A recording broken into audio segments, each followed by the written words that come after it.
nudity, running, and the other type of thongs. Join me as I talk about the Lupercalia on the Ancient History Hound podcast.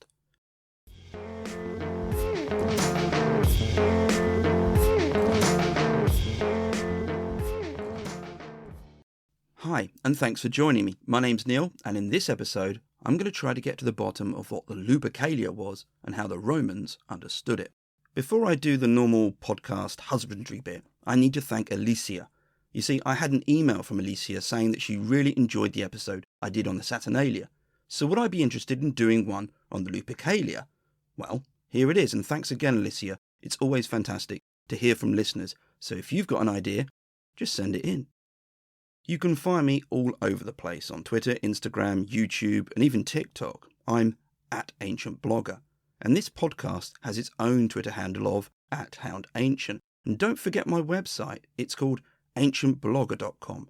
And I'll be posting episode notes on it for this episode. This will include the sources used, reading list, transcript, and other content such as maps, which I really hope helps. So, what should you expect? Well, I'm going to summarise what the sources made of the Lupercalia, in particular what they thought the origins of it were. I'm also going to bring in some modern perspectives, which will help us understand things. And then, of course, I'll be recreating how it went, and this includes one famous instance from Roman history, which had the Lupercalia as its backdrop. Right then, I'm going to begin by asking you to imagine the following scenario. You're in Rome at some point in the 1st century AD, more specifically it's February the 15th, and you aren't just anywhere in Rome, you're near the foot of the Palatine Hill or perhaps in the Forum. There seem to be a number of people gathered around, something is definitely brewing, and then you see or hear them, a group of young men running around naked and holding thongs made of goat hide. As they run past people they strike them with the aforementioned thongs, and rather than this lead to a riot, it's actually encouraged and people seem to be happy with what's going on. This was the Lupercalia. By the time the Lupercalia was being literally run in the 1st century AD, it was considered old, very old. Indeed, as you'll hear, it was linked to the myth of Romulus and Remus, with the sacrifice and starting point of the running located at the Lupercal. This was a cave outside of which the mythical twins were found by the she-wolf and suckled. The Lupercalia was therefore tied to events and places which, in myth, predated Rome's foundation. Our main sources on how the Lupercalia began are Ovid, Plutarch, Livy, Valerius Maximus and Dionysius of Halicarnassus, and we have others such as Cicero and Varro who also chip in. All of these writers date to either the 1st century BC or later, so straight away there's an important point to be made. And it's that Rome was late in the game when recording or accounting for its history. Rome's earliest known historian, Fabius Pictor, dated to the end of the 3rd century BC, and to give some perspective, that's around the time Hannibal was fighting Rome in the Second Punic War. It must have been a challenge, or more likely an impossibility, to find any contemporary sources which might explain the Lupercalia, or provide insight into the whys and hows of it all. And you know what? Far from being frustrating, it's fascinating, because it feels as if the writers are trying to make sense of it all. By the time of their writing, the Lupercalia was an established and important ritual, but no one is sure exactly how it got there. But they each have their ideas and observations, and I'll try to summarise what those were. I'll start with possibly the most famous account of the Lupercalia by a poet called Ovid. His very long poem, the Fasti, detailed the Roman festival calendar and gave descriptions on each festival. As it was a poem, there was a need for it to entertain. This wasn't a dry account. And what Ovid wrote about the Lupercalia and how it all began is stocked with action, most of it nude. It starts with Romulus and Remus as young men who are not yet aware of their background or calling. At this point, they are simple shepherds, and attending a sacrifice to the god Faunus, who is linked to the Greek god Pan. As the brothers exercise naked, by the way, Ovid is all about why the participants in the Lupercalia, the Luperci, ran naked, the alarm is raised. Rustlers are making off with a cattle, and so Romulus and Remus launch into action in their respective birthday suits.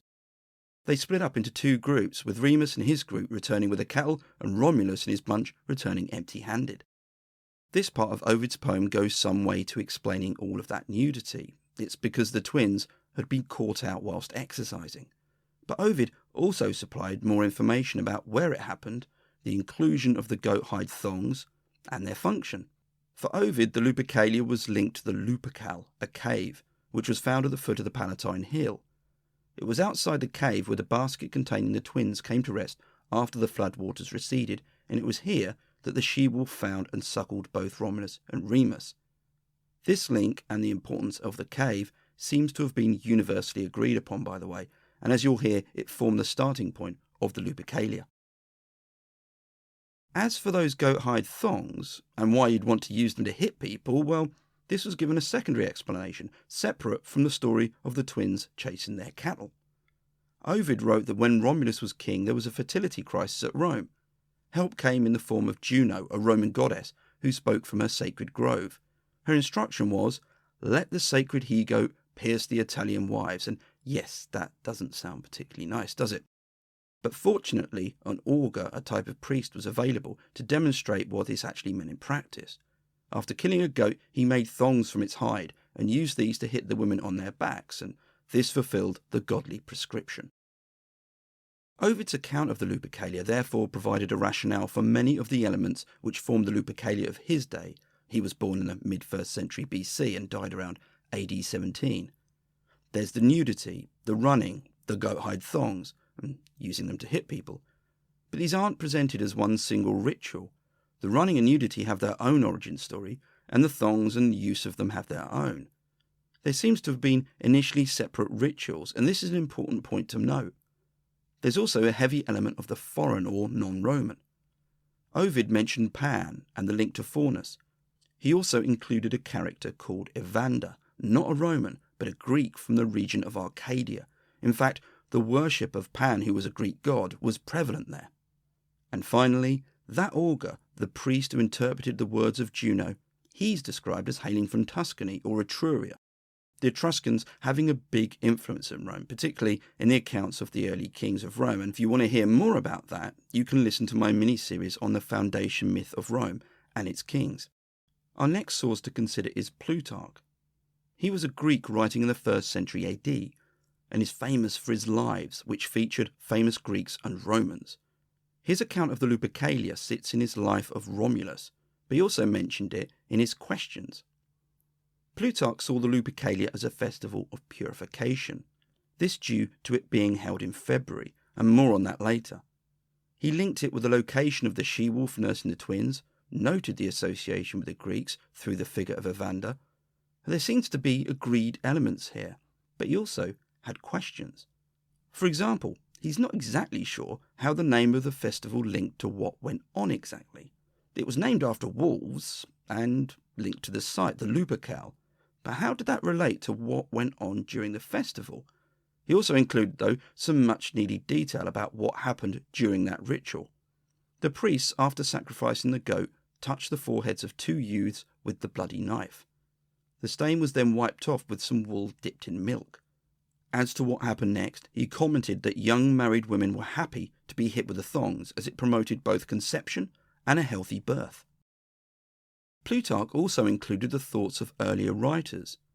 One, a character called Butas, reasoned that the blood on the forehead represented the peril Romulus and Remus were in that day, whilst the milk represented the she-wolf who had suckled them. As for the hot topic of nudity, Caius Acilius had concluded that the twins had made their chase naked so they wouldn't get too sweaty. Yeah, try that one in court. But Acilius did think that the sacrifice of a dog, which occurred at the Lupercalia, was because dogs were enemies of wolves, and that it was borrowed from the Greeks, who also sacrificed dogs in the context of a rite of purification. Dionysius of Halicarnassus, another Greek source from the 1st century BC, placed the figure of Evander as the main influence to all of this, and it was even noted that the Palatine Hill was named after Pallanteum, an Arcadian city. It was at the foot of the hill that Evander built an entire settlement, all of this before Rome, and he'd even completed a temple to Pan near the Lupercal.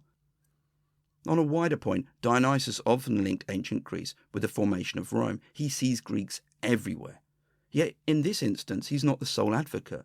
The association of Evander and Arcadia to the Palatine Hill and the Proto-Lupercalia is found even with the most ardently patriotic of Roman writers. And a good example of this is Livy, who famously wrote about the history of Rome towards the end of the 1st century BC. He also had Pan and Evander as the main influences to it all. Livy did change the story, though, concerning the twins. Rather than some cattle rustlers, this was an ambush, with Romulus able to fend off the attackers, but Remus being taken hostage. This is a crucial plot point, because in the myth of the twins and the founding of Rome, it's this event where both are told of their parentage, and so begins their quest to avenge their grandfather, Numitor. Finally, there's the account given by Valerius Maximus. His description of the foundation of it seems to mediate some of the previous points. I'll read it out. Begin quote. "The custom of the Lupercalia was begun by Romulus and Remus, at such a time as they were making merry because their grandfather Numitor, king of the Albans, had permitted them to build a city in the place where they were brought up, under Mount Palatine, which Evander of Arcadia had consecrated by advice of Faustulus, their foster father. For thereupon they made a sacrifice, and having slain several goats, and eaten and drunk somewhat more than usual, they divided up their pastoral band, and girt with the skins of the sacrificial victims, they sportively struck the bystanders." End quote. Valerius described the original Lupercalia as much more akin to what the Lupercalia was like in his day, the early 1st century AD. Unlike Ovid, there isn't a separate rationale for the whole business with the whipping. It's all part of that main festival. And as an explanation, it all comes in one tidy package, a bit like those happy celebrants perhaps. The sources all provided their understanding of the Lupercalia and how it had originated, and there are some basic elements which seem to have been agreed upon, or at least not overly contradicted. Firstly, this was an old festival, dating back to one founded by Romulus and Remus, or one they participated in, and was linked to their nursing by the she-wolf. Secondly, it had strong links to ancient Greece, and finally, it had a geographical location, the Lupercal, that cave on the foot of the Palatine Hill. I appreciate these are very broad basics, but ultimately you have to start somewhere. There are gaps with some of the sources offering information which the others don't, and there are also differences which you, might expect. But there's also a contradiction sitting at the heart of the Lupercalia. How did any of the goings-on at the Lupercalia relate to the name of it? In other words, what's any of the Romulus and Remus myth got to do with running around whipping people? And what's a fertility ritual doing in a month where purification, not fertility, was considered to be the main theme? I'll start with the latter point.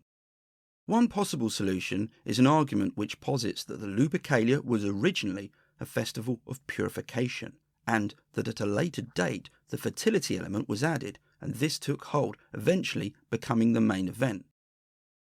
The Roman name for a ritual concerned with purification was lustratio, and though these rituals varied, there are certain elements of it which can be found in the Lupercalia. As an example, take the procession which marked out an area. Far from dour occasions, these involved chanting, music and dance, with the participants carrying instruments of purification, so, we have that later run, and with people holding things. Then there's the month of February, named after Februs, a deity associated with purification, but also fertility. And here we might pick up on that link with Juno, because she was also known as Juno Februata. Sadly, the sacrifice of dogs was also common in purification rituals. They were also often sacrificed to the underworld deities, and the Lupercalia sat in the middle of a wider festival called the Parentalia, which involved placating the dead. It's easy then to consider the Lupercalia as a purification ritual, or embodying many elements and associations of it. Where the fertility element to the Lupercalia came in is intriguing. A fragment of Livy stated that this was introduced to the Lupercalia in 276 BC as a response to an outbreak of stillbirths. As with the Saturnalia, the idea of introducing new elements to a festival wasn't uncommon in Rome, but we might also pick up on the involvement of Juno. In Ovid's account, it was Juno who advised the Romans what to do as a result of the fertility problems, and which culminated in all that whipping. It's plausible that this was a later addition to the Lupercalia, but it also could have been an element of the original ritual, which itself was rebranded. Initially, the whipping was part of the purification ceremony as an act which drove away bad spirits or had some similar function. But then it could also function as a fertility ritual, and this association gradually grew and became the main one for this activity. But what's the link with Romulus and Remus exactly? Well, it's not exactly clear. Valerius has the twins as founders, but the other sources tend to associate the twins with an existing festival, one which served as a backdrop to all of their nude heroics. The main link, of course, is the location for the Lupercalia, the starting point at the Lupercal. And there's another position to consider on this, that the Lupercalia was a mix of an original illustratio performed in early Rome and the myth of Romulus and Remus, which actually may have been a later addition and was therefore grafted onto it. Now, this might sound bizarre. Surely the myth of Romulus and Remus should be the oldest element in all of this, but in fact, their myth can't be evidenced much before the 4th century BC. Perhaps then, and just perhaps because this is all speculation, there was originally a lustratio ritual in early Rome. It was celebrated in mid-February, which made sense given the theme of that month being purification. But it was changed and had two big developments. One was the rise of the myth of Romulus and Remus, which became standardized as Rome's foundation myth. What happened next was a bit of retrospective continuity, and so their story was attached to the lustratio, and perhaps the name Lupercalia resulted. Either way, the important thing was to have the association of the twins and that ritual. And then there's the whole fertility thing. The whipping may have been a part of the original ritual and functioned to drive away the bad spirits, but it then took on a new function, promoting fertility. Alternatively, the whipping was just added in as a new part of it, and so we have this new type of festival, or rather, a significantly changed one. As I've said, all of this is speculation, especially given the gaps in our knowledge. But fear not, I'm going to move away from the hypothetical to the practical and describe the festival. But before I do, here's a quick word from the partial historians. Hello, this is Dr. Rad. And this is Dr. G. And together we're the co-hosts of the Partial Historians podcast. We love ancient Rome and trying to figure out exactly what they were up to. It's often not good. No, it's not. Our podcast combines analysis, discussion about sources, and a good dash of irreverence. As lovers of ancient history hound, we know you have a passion for all the details of the ancient world. We'd love for you to join us for our narrative episodes as we explore the history of Rome from the founding of the city. Or you can drop by for our special episodes on topics such as historical films and ancient personalities. We also regularly interview some of the most fascinating academic historians on topics such as children in Pompeii, women in slave revolts, and how Augustus used plants to further his evil plans for world domination. You can find the Partial Historians wherever you listen to quality podcasts, such as Ancient History Hound. And we're also out and about on Instagram, Twitter, and Facebook. And now, back to your regular program. If you're interested in Roman history, go and find the Partial Historians. It's really that simple. Where was I? Yeah. What would the festival have been like by the imperial period, and what was that famous incident I mentioned earlier? On the 15th of February, two groups of selected individuals would have congregated at the Lupercal. These were the Luperci, the naked young men participating in the ritual. These were subdivided into two groups, the Fabiani and the Quinctiani. These represented the two groups who had joined with Romulus and Remus in their chase of the rustlers. The Fabiani had followed Remus, and the Quinctiani had joined with Romulus. It's also worth noting that this was a ritualized race. There wasn't a requirement to be the quickest. After all, this was all about audience participation. At the Lupercal, a dog and a goat would have been sacrificed, and a member of each group, or perhaps all of them, had their foreheads symbolically marked with the sacrificial knife. It has been argued that there was then a small feast, or the feast took place later, but we know the main thing that happened, that the two groups of men set off about their running. The exact route that the Luperci took isn't clear, but it's linked to two places: the Forum, which was just to the north and slightly west of the Palatine Hill, and the Via Sacra, or Sacred Way. This wasn't a random route, and it's thought that this represented an original one which had marked out a boundary. It's probably one of the few consistencies in this that we all have. The general accepted route is that the Luperci headed east in an anti-clockwise fashion around the Palatine Hill before joining the Via Sacra just to the north of it. They then headed west, following it to the Forum, and along the way, the Luperci would stop to hit people, or whip them. Juvenal mentioned them tapping the hand of modest young ladies, but perhaps things could get a bit more, let's say, dynamic.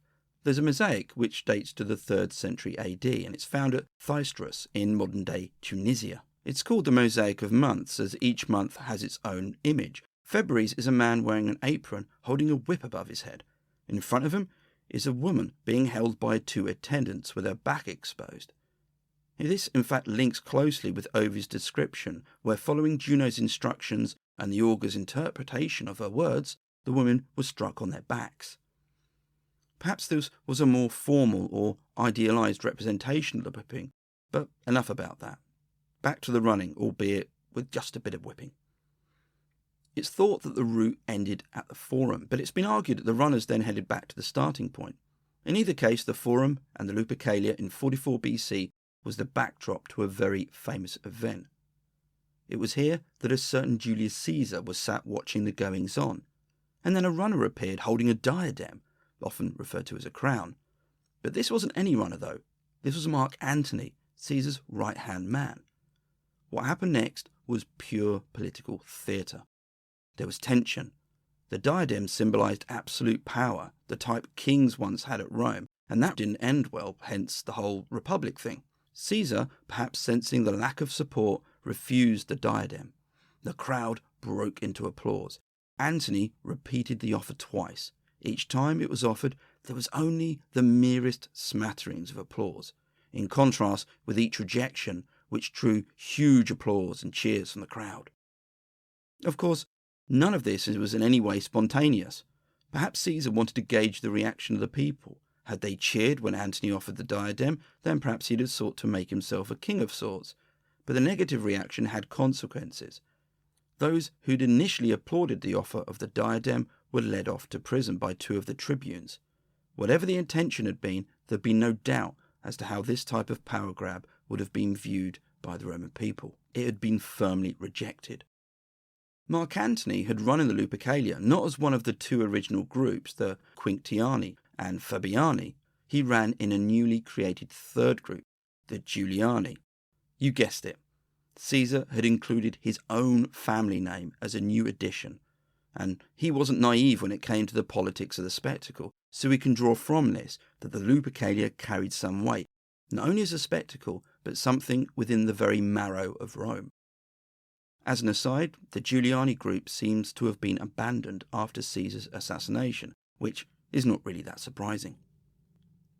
Another Caesar, the first emperor of Rome, Augustus, also involved himself with the festival. Exactly what this entailed isn't clear though. Suetonius remarked that he prohibited young boys from running in it. This has been considered as Augustus giving the festival a cleaner image, but it might have just been the practicality of it. Augustus often had his eye on how public festivals might be used, and so limiting the participation of the Lupercalia may have been beneficial to him in some way. In fact, I strongly suspect that's what was going on. In the later periods, participating in the Lupercalia became strongly associated with the equestrian class in Rome. Perhaps there was an expectation that if you were to make anything of yourself, you needed to have been a participant. But like any race or naked rambling with a goathide thong, there is always an end. But the end of the Lupercalia wasn't as immediate as you might have thought. When Christianity came to be the ruling religion in Rome, you might have thought that the Lupercalia was on short notice, but no, it stayed as a festival till around the end of the 5th century AD, irking a good number of popes. When a late 5th century pope, Felix III possibly, tried to abolish it, a senator stated that this festival helped prevent pestilence and famine, so we'd best leave it in. One final point about the Lupercalia is the association with Valentine's Day, and I've not come across anything which supports this or connects the two, and I'm not really sure how it would link in. A group of naked men holding goathide thongs doesn't immediately come to mind when I think of romance, but hey, each to their own. It would certainly make a good rom-com. And on that note, this brings me to the end of the episode. I really hope you've enjoyed it. Don't forget to rate or review if you can, and check out the episode notes on ancientblogger.com. Till next time, keep safe and stay well.